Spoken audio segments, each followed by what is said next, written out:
Kazakhstan border, driving behind a big rig on a narrow 2-lane road. It's windy and raining heavily. What could possibly go wrong? Whoa, whoa, whoa, oh my God.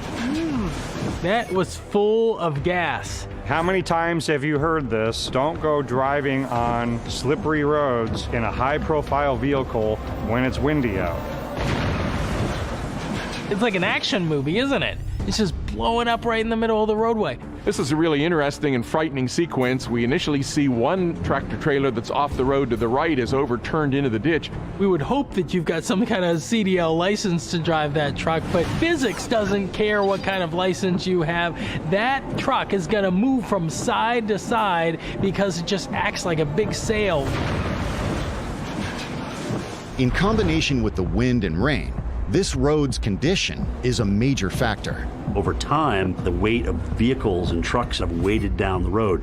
So where water would normally run off on other roads, it's pooled in those little wheel wells. Water can fill in these ruts. You can begin to get hydroplaning, lose control. And on a 2-lane road, this is so much more critical because you have no margin for error. You can't just slam on the brakes and get the kind of traction that you would when it's dry. If you slam on the brakes here, you're just going to slide.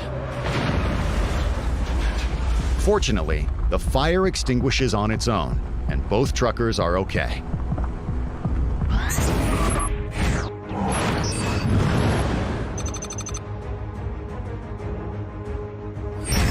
Cruise control systems are specifically designed for dry weather conditions.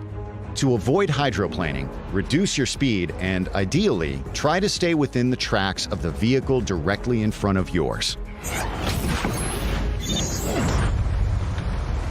If even a little bit of rain can be dangerous, try living in Brazil in December 2013. It's been raining hard with barely a let-up for nearly a month. The gentlemen in this store are trying to go about business as usual, even though there are several inches of standing water on the floor. To get 32 inches of rain in 28 days, I mean, that's more than some places get in 1 year. It's no wonder that the store is already flooded. Once that ground is saturated, you're not going to see the same type of runoff. So that water has to go somewhere. Oh my gosh. And there you go. There's the flash flood. Wow, that's a lot of water. It's shooting in like a jet. And the question is, what has happened? And that's the beauty of store surveillance systems. Multiple angles. You can see the employees go to that wall, and it looks like they're checking out the scene. I can't decide if it's a good idea or a bad idea because you have a better exit to get out of the store. But this escalated very quickly as that water, you can see, just comes rushing right into the store. If they had been pulled outside and then carried away by the current, who knows what might have happened to them. None of the employees are injured, but almost certainly they've learned a valuable lesson about the power of water. Rushing water is extremely dangerous. It doesn't take much to do a lot of damage, and it's going to manipulate you and move you around in ways that you cannot control. Sometimes when you hear flash flood, you don't react the same way as if you heard tornado warning, but sometimes it can be just as dangerous and unfortunately just as deadly. How much do you know about floods? That makes flooding the world's most common natural disaster.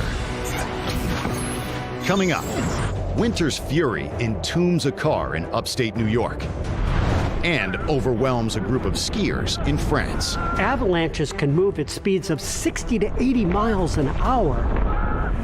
When Weather Gone Viral continues.